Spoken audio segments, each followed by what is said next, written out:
ಪ್ರಿಯ ಸ್ನೇಹಿತರೆ, ಶುಭೋದಯ. ಉಳಿಸಲಾಗಿದೆ ಎಂದರೆ ಏನು? ಇದು ಬಹಳ ನಿರ್ಣಾಯಕ ಮತ್ತು ಮಹತ್ವದ ವಿಷಯ. ಜಗತ್ತಿನಲ್ಲಿ ಮೋಕ್ಷಕ್ಕಿಂತ ದೊಡ್ಡದು ಇನ್ನೊಂದಿಲ್ಲ. ಬೈಬಲ್ ಬಹಳ ಸ್ಪಷ್ಟವಾಗಿ ಹೇಳುತ್ತದೆ, ಇಷ್ಟು ದೊಡ್ಡ ಮೋಕ್ಷ. ಹಾಗಾದರೆ ಉಳಿಸಲಾಗಿದೆ ಎಂದರೆ ಏನು? ಇದನ್ನು ವಿವರಿಸುವಾಗ ನಾನು 10 ಪ್ರಮುಖ ಅಂಶಗಳನ್ನು ಮುಂದಿಡಲು ಬಯಸುತ್ತೇನೆ.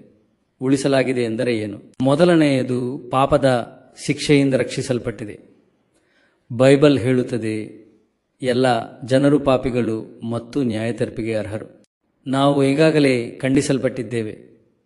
ಆದ್ದರಿಂದ ಉಳಿಸಲಾಗಿದೆ ಎಂದರೆ ದೇವರು ಒಬ್ಬ ವ್ಯಕ್ತಿಯನ್ನು ಶಾಶ್ವತ ಶಿಕ್ಷೆಯಿಂದ ರಕ್ಷಿಸುತ್ತಾನೆ.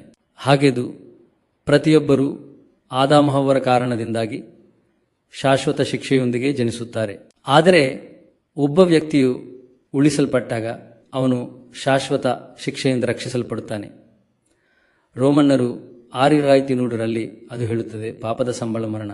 ಖಂಡಿತವಾಗಿಯೂ ಅದು ಮರಣವನ್ನು ತರುವ ಪಾಪವಾಗಿದೆ. ಮತ್ತು ರೋಮನ್ನರು 5:9 ಸಹ, ನಾವು ಅವನ ಮೂಲಕ ಕೋಪದಿಂದ ರಕ್ಷಿಸಲ್ಪಡುತ್ತೇವೆ. ಹಾಗೆದು ಉಳಿಸಲಾಗಿಲ್ಲದ ಪ್ರತಿಯೊಬ್ಬ ವ್ಯಕ್ತಿಯ ಮೇಲೆ ದೇವರ ಕೋಪವು ನೇತಾಡುತ್ತಿದೆ. ಆದ್ದರಿಂದ ದೇವರು ನಮ್ಮನ್ನು ದೇವರ ಕೋಪದಿಂದ ರಕ್ಷಿಸುತ್ತಾನೆ. ಎರಡನೆಯದು, ಎಲ್ಲ ಪಾಪಗಳಿಂದ ಕ್ಷಮಿಸಲ್ಪಟ್ಟಿದೆ. ಒಬ್ಬ ವ್ಯಕ್ತಿಯು ರಕ್ಷಿಸಲ್ಪಟ್ಟಾಗ ದೇವರು ಹಿಂದಿನ, ವರ್ತಮಾನ ಮತ್ತು ಭವಿಷ್ಯದ ಪ್ರತಿಯೊಂದು ಪಾಪವನ್ನು ಸಂಪೂರ್ಣವಾಗಿ ಕ್ಷಮಿಸುತ್ತಾನೆ. ಎಂತಹ ಅದ್ಭುತ ವಿಷಯ, ಸರಿಯೇ? ಯೇಸು ನಮ್ಮ ಪಾಪಗಳನ್ನು ಶಿಲುಬೆಯ ಮೇಲೆ ಹೊತ್ತುಕೊಂಡ ಕಾರಣ ನಾವು ಕ್ಷಮಿಸಲ್ಪಟ್ಟಿದ್ದೇವೆ. ಯೋಹಾನ 1:7 ಯೇಸು ಕ್ರಿಸ್ತನ ರಕ್ತವು ಎಲ್ಲ ಪಾಪಗಳಿಂದ ನಮ್ಮನ್ನು ಶುದ್ಧೀಕರಿಸುತ್ತದೆ ಎಂದು ಹೇಳುತ್ತದೆ. ಆದ್ದರಿಂದ ಅದು ಕ್ರಿಸ್ತನ ರಕ್ತ.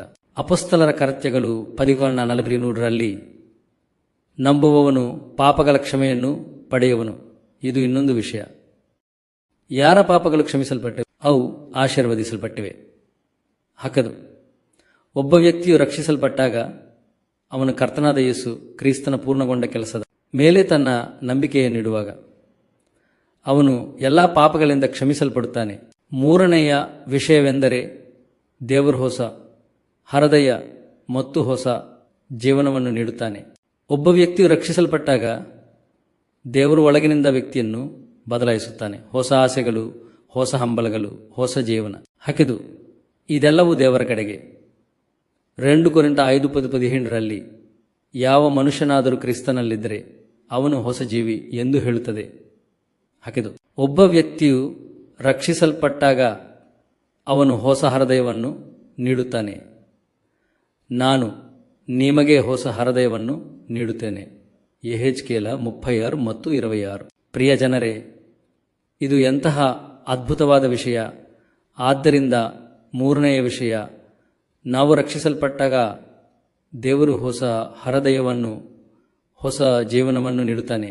ಮತ್ತು ನಾಲ್ಕನೆಯ ವಿಷಯವು ಸೈತಾನನ ಶಕ್ತಿಯಿಂದ ಬಿಡುಗಡೆ ಮಾಡಲ್ಪಟ್ಟಿದೆ. ಮೋಕ್ಷದ ಮೊದಲು ಜನರು ಕತ್ತಲೆಯ ಶಕ್ತಿಯ ಅಡಿಯಲ್ಲಿದ್ದಾರೆ.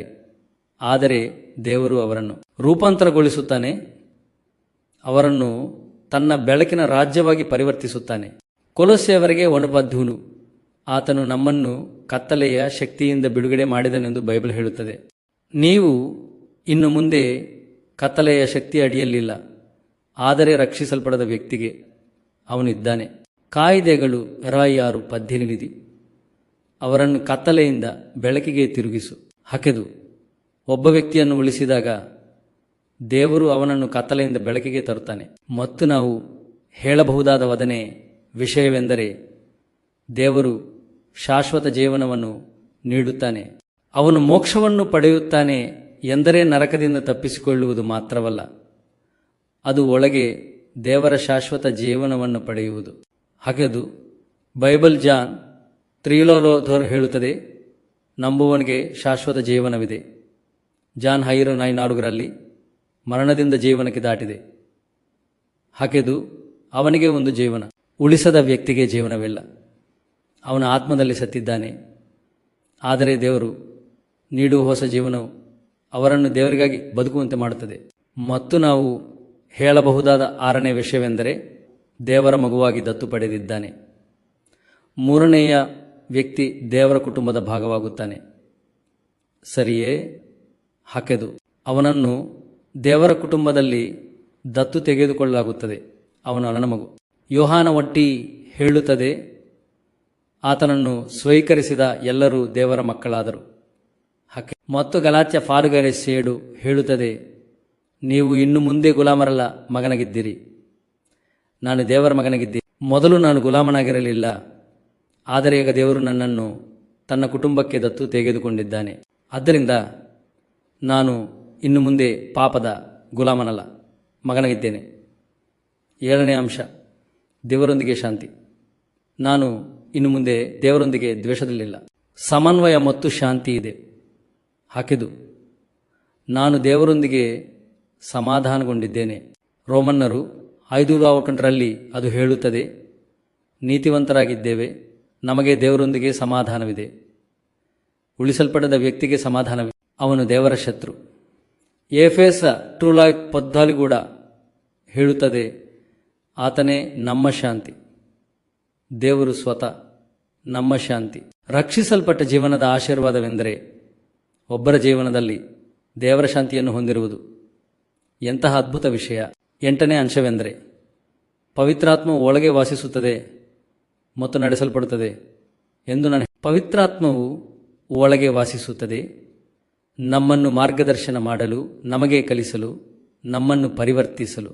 ಹಾಕದು ಪ್ರಿಯ ಸ್ನೇಹಿತ, ರೋಮನ್ನರು 7:8 ಸಹ ಹೇಳುತ್ತದೆ, ಯಾರಾದರೂ ಕ್ರಿಸ್ತನ ಆತ್ಮವನ್ನು ಹೊಂದಿಲ್ಲದಿದ್ದರೆ ಅವನು ಅವನವನಲ್ಲ. ಹಕೆದು ಅವನು ರಕ್ಷಿಸಲ್ಪಟ್ಟಾಗ ದೇವರು ತನ್ನ ಆತ್ಮವನ್ನು ನೀಡುತ್ತಾನೆ. ಯೋಹಾನ 14:7 ಸಹ ಹೇಳುತ್ತದೆ, ಆತನು ನಿಮ್ಮಲ್ಲಿ ಇರುತ್ತಾನೆ. ಹಾಗೆದು ಅವನು ನಿಮ್ಮಲ್ಲಿ ಮತ್ತು ನಿಮ್ಮೊಂದಿಗೆ ಇರುತ್ತಾನೆ. 9ನೇ ಅಂಶವು ಶಾಶ್ವತತೆಯವರೆಗೆ ಸುರಕ್ಷಿತವಾಗಿರಿಸಲಾಗುತ್ತದೆ. ಹಾಗೆದು ದೇವರು ಉಳಿಸಿದ ವ್ಯಕ್ತಿಯನ್ನು ಕೊನೆಯವರೆಗೂ ರಕ್ಷಿಸುತ್ತಾನೆ, ಸಂರಕ್ಷಿಸುತ್ತಾನೆ ಮತ್ತು ಇಡುತ್ತಾನೆ. ಓಟಪೇತ್ರ 1:5 ದೇವರ ಶಕ್ತಿಯಿಂದ ಇಡಲ್ಪಟ್ಟಿದ್ದಾನೆ ಎಂದು ಹೇಳುತ್ತದೆ. ನೀವು ದೇವರ ಮಹಾನ್ ರಕ್ಷಣೆಯಲ್ಲಿದ್ದರೆ. ಯೋಹಾನ 10:28 ಹೇಳುತ್ತದೆ, ಯಾರೂ ಅವುಗಳನ್ನು ನನ್ನ ಕೈಯಿಂದ ಕಸಿದುಕೊಳ್ಳಲು ಸಾಧ್ಯವಿಲ್ಲ. ಮತ್ತು 10ನೇ ಅಂಶ, ಯೇಸುವಿನೊಂದಿಗೆ ಶಾಶ್ವತವಾಗಿ ಬದುಕುವ. ಮೋಕ್ಷವು ಸ್ವರ್ಗದಲ್ಲಿ ಯೇಸುವಿನೊಂದಿಗೆ ಶಾಶ್ವತ ಸಂತೋಷದಲ್ಲಿ ಕೊನೆಗೊಳ್ಳುತ್ತದೆ.